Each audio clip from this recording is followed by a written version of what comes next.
Good morning, everybody, and welcome back to Coffee with Craig, where we talk about all things firearms, firearms policy, politics, culture, media, you name it. We're talking about it right here on Coffee with Craig. So please take a moment, like and share the program so that your friends can join in the conversation as it's happening.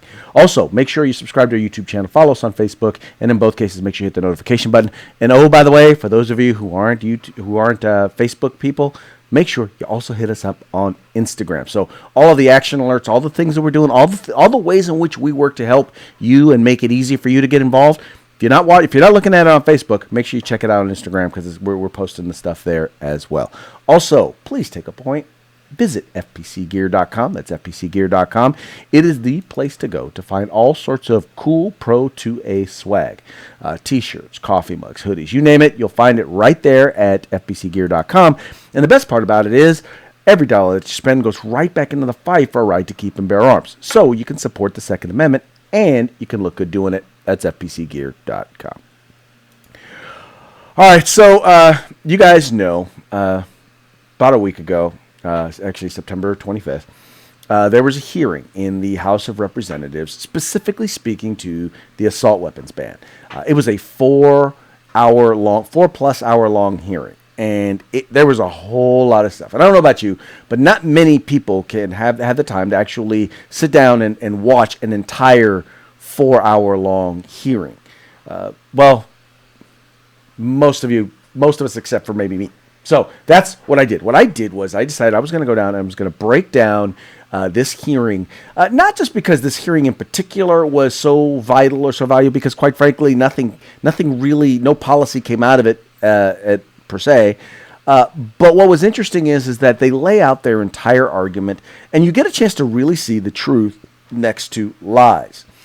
And the thing was, there were so many things that were said. There was no way that I could break this video down in just one video. So I decided to break it down into 3 different videos: the good, the bad, and the ugly. So today in this video, you're going to get the good. All right. This is the stuff that was brought up at the hearing that I think firmly and soundly to anybody who is reasonable and rationally minded will help them understand to a certain degree our perspective when it comes to the right to keep and bear arms, and the importance of understanding firearms technology and firearms law before you decide to, write firearms law. So that's what we're going to talk about. We're talking about the good. So we're going to start on the bright side of this particular conversation.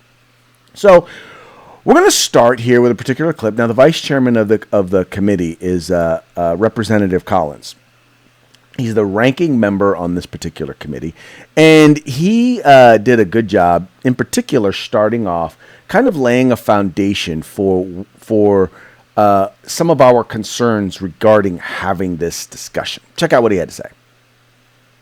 Some estimate and calculate the number of assault weapons in private hands at around 10 million. In 2017, according to the FBI, there were 403 murders committed with all rifles, not just those deemed to be assault weapons. By comparison, knives and cutting instruments were used in 1,591 murders, blunt objects, clubs, hammers, bats, 467, hands, feet were used in 696 murders. At the same time, the National Highway Traffic and Safety Administration found speeding killed 9,717 people, yet I do not see any of my colleagues advocating for the prohibition of a purchase or possession of a vehicle traveling more than 70 miles an hour.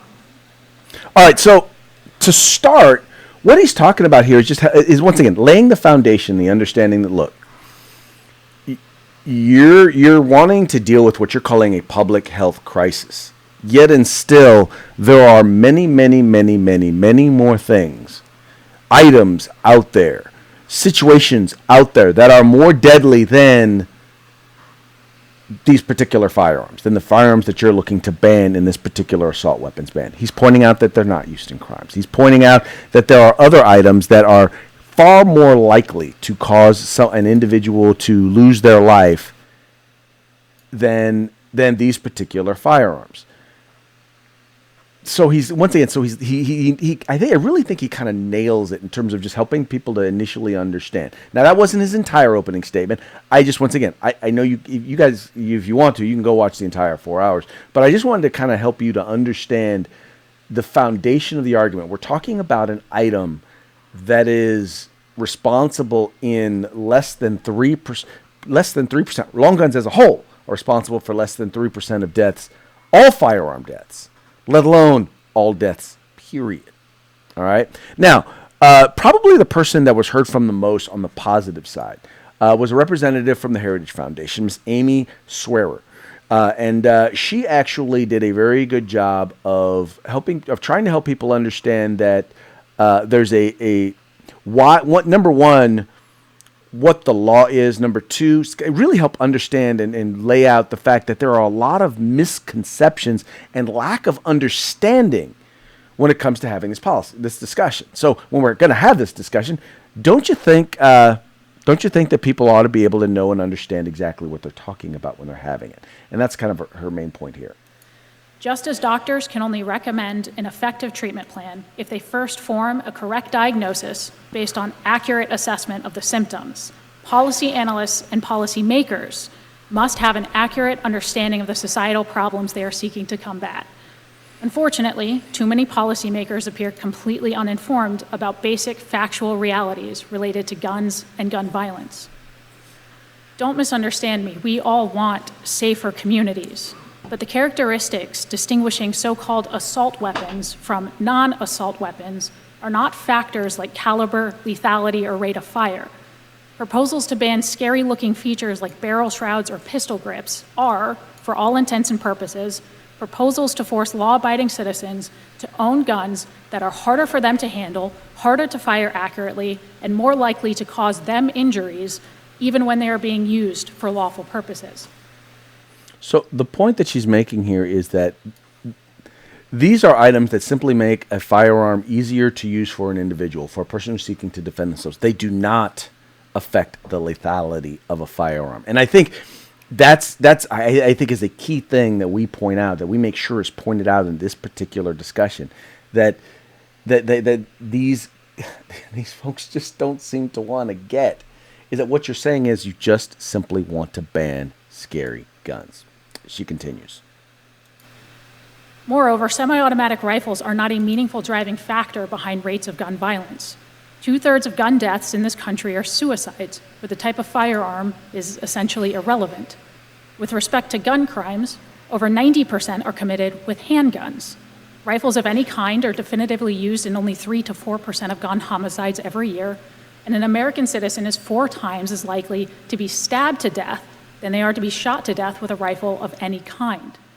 Despite frequent claims that semi-automatic rifles are the weapon of choice for mass public shooters, in the last decade, over half of these shootings have been carried out with handguns alone. All right, so once again, she's continuing to point out that, once again, your argument is false because these are not firearms that are used in crimes. Like she said, long guns are used in less than 3% of all crimes, of all firearm-related crimes. And even mass shootings, which they like to say are oh my God, these guns are being used in mass shootings. Even in that case, she is pointing out that they are wholly wrong. And then if they would come to understand exactly what it is that they're doing, what they're doing when they try to pass assault weapons bans is they're actually taking firearms out of the hands of law-abiding citizens who simply want to defend themselves. On the other hand, semi-automatic rifles like the AR-15 are so well suited for defensive action against threats in a civilian context that the Department of Homeland Security quite literally designates them as personal defense weapons for law enforcement officers. It is little wonder, then, that millions of law-abiding citizens in this country also choose these types of semi-automatic rifles as their own personal defense weapons. Far from needing to be protected from these rifles, law-abiding Americans benefit when they are allowed to defend themselves with them, particularly in situations where they are outnumbered. Just last week, a homeowner in Rockdale County, Georgia, relied on his scary-looking semi-automatic assault weapon to defend himself against 3 masked teens armed with at least 1 handgun who tried to rob him and other residents in their own front yard. Ironically, the rifle deemed an assault weapon by many in this room was used defensively to protect innocent people against assault, while the perpetrators used a non-assault weapon offensively to commit actual assault. So here she comes up with, doesn't just point out the fact that even the Homeland Security and the Department, even they identify these as firearms for personal defense. She then goes on to point out and give a specific example that happened, once again, a couple of weeks ago, where an individual used this very same firearm to be able to defend themselves in a situation where they were in fact outnumbered, right? And even under questioning, even when presented with further questions from members of the committee, she still, once again, keeps coming back. Ms. Swearer keeps coming back, making solid, salient points. Ms. Swearer, my question to you is approximately how many AR-15s are owned in America? So there's no precise estimate, but if we're talking about the AR-15 semi-automatic general rifle platform of that nature, estimates are at least several million into upwards of 16 to 18 million. Upwards of 16 to 18 million, and approximately how many have been used in mass shootings in the last decade, for example? Probably several dozen. Several dozen, okay. Yes, sir. And so the several dozen minus the 16 to 18 million, my Democrat friends are suggesting that those law-abiding citizens have those weapons taken away from them. Is that correct? That is my understanding, yes, sir. Okay. And you see the AR-15 that I am holding with a former member of the Judiciary Committee, Trey Gowdy from South Carolina? Yes, sir, I do. And can you tell by looking at that gun if that gun has ever killed anybody? No, I cannot. And why is that? Because, frankly, I don't know who's holding it. I don't know its history. But if I had to guess based on statistics alone, there is a very, very high chance it has never been used to kill an innocent human being. Along with the 16 to 18 million guns that are in circulation in America right now. That is correct. The vast majority of them will never be used in criminal actions. Okay, I thought that was perfectly well played. The whole point there is that there are millions of these firearms that are out there, and a small, not a fraction of 1% of those firearms have been used in the commission of a crime. And yet, still, they want to prohibit and ban all citizens from being able to purchase or own them. Yeah, no, that just does not make any sense. Because that's like saying, well, if one person drinks and drives and harm somebody, well, then we need to ban all cars for all people, period. And that's the argument that I think, in particular, that they're fighting against in this particular case. So I thought, once again, Ms. Swearer did a fantastic job. Now, next came up Miss Diana Muller, who's a part of the DC Project. She's a former law enforcement officer, and she's also a competitive shooter. Now, for those of you who don't know, the DC Project is basically a group of women once a year go to the U.S. Capitol and speak with our legislators on firearms policy. It's one representative from every state in the union. So they have also from all the states, every single one has a representative that comes to D.C. and talks to members of Congress on this particular issue. And I thought her testimony actually started off with a bang. I really appreciated it. So why does anybody need an AR-15? Let me explain it in shoes. You wouldn't run a marathon in dress shoes, and you wouldn't go to a formal ball in sneakers. Similarly, each of my firearms have a specific purpose. The AR-15 just falls in the category of that really comfortable dressy shoe that gets called on in many occasions. It's my go-to for home defense and vehicle gun. As a competitor, I've turned a hobby into a living, and my husband hunts with an AR. The AR-15 platform is the most popular general-purpose rifle because it's the most versatile and most customizable. And that's the key. And in particular, when you're talking about from a woman's perspective, because guess what? You can make the AR platform. You can make it longer if you're taller. You can make it shorter if you're shorter. I mean, you can make it so that it's comfortable to you. It's easy for you to be able to use. And when you're utilizing a firearm for self-defense or for hunting, however you are using it in a legal manner, it's important that firearm is comfortable and easy to use. For 22 years, I enforced the laws you created, and I had a front row seat to the justice system. It's frustrating to see the revolving door where prosecutors reduce or drop charges and judges give minimal sentencing. I find it ironic in today's effort of criminal justice reform that you are taking steps to be lenient on people who have actually committed crimes against laws you've already created, while at the same time proposing more laws that turn ordinary law-abiding citizens like myself into criminals. How about holding the people accountable for the laws that are already on the books before we pass any further legislation that would only be a burden on the law-abiding? All right, so you guys have heard me say this. This is a talking point. This is something I've talked about often. Is that what they're doing is they're trying to criminalize law-abiding citizens while at the same time letting criminals out. And you guys know here in the state of California, where we've basically come close to emptying our jails of a lot of violent felons, a lot of violent criminals. We've seen crime go up, and we've seen violent crime go up in the state of California. But those of us who want to protect ourselves in those particular cases, well, guess what? We're told that you're not allowed to utilize the firearm that will best allow you to be able to defend yourself. And I don't trust the California legislature to tell me what firearm is best for me to utilize in order to be able to defend myself. The firearms community is #doing something. We are leading the way on meaningful safety measures. I implore you, work with us instead of demonizing us. Law-abiding American gun owners are not the enemy. Help our community promote programs like Project Child Safe, Eddie Eagle, and the Kids Safe Foundation that teaches kids about firearm safety. Faster Saves Lives and School Shield are school security programs. And Walk the Talk America is suicide prevention programs. These are initiatives that are being driven by the firearms industry. So once again, in this desire to quote unquote do something, well, guess what? We are doing something. And she just outlined a number of programs where I say the firearms community. She said the firearms industry. I say the firearms community, because many of these programs are organized. Some they're supported by the industry. Some of them, but a lot of them are just by the community as a whole. The community as a whole. That includes professional shooters, amateur shooters. That includes gun rights advocates and advocacy organizations. Once again, we're all involved in doing something. But the key difference here is this. If you listen to each one of the programs, each one of those programs was about dealing with people. Because we don't have a gun violence problem. We have a people violence problem. We have people who either want to commit violence, or people who are not handling firearms or storing firearms safely. We need to address the people part of it.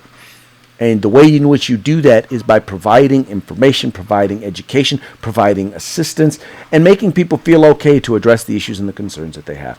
I really appreciate the fact that she made a point to point that out. But she also goes on to make sure that we understand what the fundamental point of the Second Amendment is. And freedom doesn't ask why the need. To quote William Pitt the Younger, necessity is the plea for every infringement on human freedom. It is the argument of tyrants. It is the creed of slaves.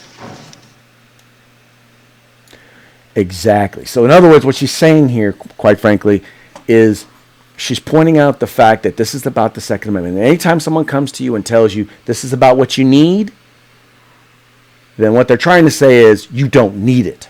If they're trying to tell you what you need, then the point that they're trying to make here is you don't need this particular thing. You don't need it.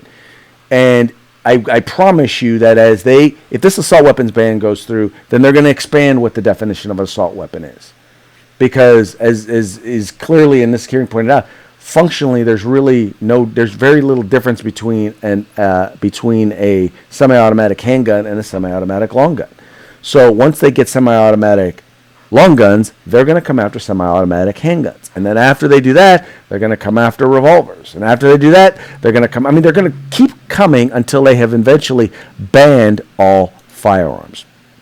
And I think there were also a couple of members who, through their questioning, did a fantastic job of really kind of exposing the agenda of the left. And one of those was Representative Jordan. Here's his little segment right now. Thank you, Mr. Chairman. Ms. Swearer, did I pronounce that right? Yes, sir. All right. Ms. Swearer, define the type of guns the Democrats want to ban. It appears to me common semi-automatic firearms that just happen to have certain features like pistol grips and barrel shrouds, even though they are functionally the equivalent of other commonly owned semi-automatic firearms. Semi-automatic weapons with a magazine capacity of 10 rounds or more with scary features. Is that right? Yes, sir, that is my understanding. How many types of guns does that entail? Is that a lot? A lot, yes, sir. All kinds of them. Yes, sir. I think when your opening remarks, you talked about the scary features, but they're just features. Other than the look, they don't change the way the weapon, the impact the weapon may have on a bad guy trying to do someone harm, right? No, sir, they don't change the function. In fact, some of them, like barrel shrouds, actually protect lawful users from things like serious burns. And as I read the Second Amendment, it doesn't say the right to bear arms shall not be infringed unless the gun has scary features. It doesn't say that, does it? No, sir, it does not. You think bad guys are going to follow this law? Sir, they already fail to follow many of our laws. Yeah, only good guys, only law-abiding people like yourself, others are going to follow this law, right? Yes. Do you think law-abiding people will be less safe to protect themselves, their family, their property, if this law that the Democrats are proposing actually happens, or this bill that the Democrats are proposing actually becomes law? I think worse than that, sir, you will see millions of otherwise law-abiding citizens become felons overnight for nothing more than having scary-looking features on firearms. So laying out, and what I thought was an excellent job of laying out the entire argument, I just thought Representative Jordan did a good job of taking her point by point, up to and including the fact that what they're going to do is they're going to make criminals out of law-abiding citizens simply because there is a technical thing that you are or are not allowed to have, and maybe you don't know that there's been this change in the law. Maybe you don't know what that new thing is, and you may have it on there, and all of a sudden it's considered now an assault weapon. I can give you an example of something like that they're doing in the state. They've been doing in the state of California. This thing called a flash suppressor. Well, if you have a muzzle device on your firearm that they believe is a flash suppressor, it doesn't have to be marketed as a flash suppressor, although kind of it should be either listed as a flash suppressor or or marketed as a flash suppressor. But if they just believe it has the characteristics and looks like a flash suppressor, they can and have confiscated firearms because they believe under the argument that, well, this is an assault weapon because they believe it is a flash suppressor. So I tell you that to tell you that that's exactly what it is. They are scary features that they really don't understand, don't like, but it makes it scary. So therefore they want to ban it. They're making criminals out of otherwise law-abiding citizens. In a worst-case scenario, if you are able to plea bargain it out, at the worst-case scenario, you have lawyers' fees and you have to surrender your firearm. That's probably best-case scenario in a lot of those cases. Also, we had Representative Tom McClintock, who's from my home state, California, and I thought he does an excellent job, once again, of pointing out that this is not a gun problem, this is a people problem. The one area where I do agree is we ought to be absolutely outraged by these growing incidents of mass shootings. We didn't have problems like this, certainly not at this magnitude of frequency 50 years ago. So I think it's important to ask what policies have changed in those 50 years that would explain this. And it seems to me there are three. 50 years ago, we used to execute murderers. We've largely stopped doing that now. Could that have something to do with it? I am not familiar with whatever studies you may be referring to with regard to capital punishment and mass shootings, but I do know that there are bigger factors underlying mass shootings. We used to put violent criminals in prison until they were old and feeble. Now we have early release programs, sanctuary laws that are releasing dangerous criminals back into our communities. Could that have something to do with it? With regard to mass public shootings, that's unclear, but with regard to gun crime in particular, it is the case that a lot of gun crime is perpetrated by people with long histories of previously violent behavior. Most importantly, we used to confine the dangerously mentally ill, when we identified them, in mental hospitals, where we could treat them and prevent them from harming others. In fact, in 1958, in my state of California, there were 37,000 mentally ill contained in our mental hospitals. Many were dangers to themselves or to others. Proportionally, that'd be over 100,000 today. But today, we only confine 7,000. The rest of them are on the streets. Could that have something to do with it? Well, without meaning to come across as demonizing all mentally ill No, and I individuals don't as mean to dangerous. suggest that all mentally there ill is- people are dangerous, but of course. some mentally ill people are dangerous. Those are the ones that we confine. Yes, sir. So we've written on this specifically at the Heritage Foundation, and there is a relationship between sort of rates of violence and what we've seen in the mass deinstitutionalization of the mentally ill. Once again, I thought masterful, just really kind of pointing out point by point that this is a people problem, that we need to deal with criminals, we need to deal with mental health, we need to deal with gangs and gang violence and all of that stuff. We need to deal with the reasons behind the violence, not the tools used in the violence. Because just like we're seeing in Great Britain right now, in the United Kingdom, even if you get rid of the tools or one tool, they find another tool. But if you don't address the underlying issue, well, then you have a problem. So I saved this one for last because I thought that this one made the point the best when it comes to an individual's right to be able to choose own or possess a firearm of their choice for self-defense. And I thought this particular argument was stellar, and I knew you guys would want to hear this, and would wholly 100% agree with it. There are some here today who still genuinely don't understand why or how anyone would need such scary-looking rifles for purposes other than mass murder. And so I have permission from my mother to explain it to you by partially embarrassing her. My mother did not grow up with firearms, and they will never be her favorite thing in the world. In fact, she'd never handled a firearm until I took her to the range for the first time several years ago. Now, I love my mother, but like every other novice with a handgun, she was quite bad. I mean, she struggled to hit a stationary target from 6 yards out under ideal conditions. And then she picked up an AR-15. And I watched my mother put a fist-sized grouping of lead in the center mass of a target from 20 yards out. That is why law-abiding citizens buy millions of these firearms. When accuracy and stopping power matter, they are simply better. Americans use firearms to defend themselves between 500,000 and 2 million times every year. But God forbid that my mother is ever faced with a scenario where she has to stop a threat to her life. But if she is, I hope politicians protected by professional armed security didn't strip her of the right to use the firearm she can handle most competently.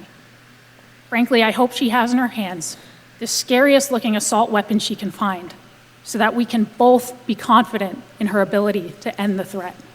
Thank you. Mic drop. That pretty much sums it all up.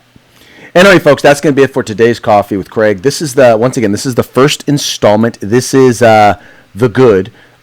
Next installment, we're going to be talking about the bad. We're going to be talking about some of the testimony that was, quite frankly, incorrect at worst, dangerous in terms of discussing policy at worst. So anyway, you guys want to make sure you guys tune in. You want to make sure you check it out. Make sure you tell your friends about the Firearms Policy Coalition. Like and share these videos. Tell your friends about FPC. We are the home in the fight for civil rights. Got to use them or you're going to lose them. You guys take care. If you like our videos, follow, subscribe, like, and share.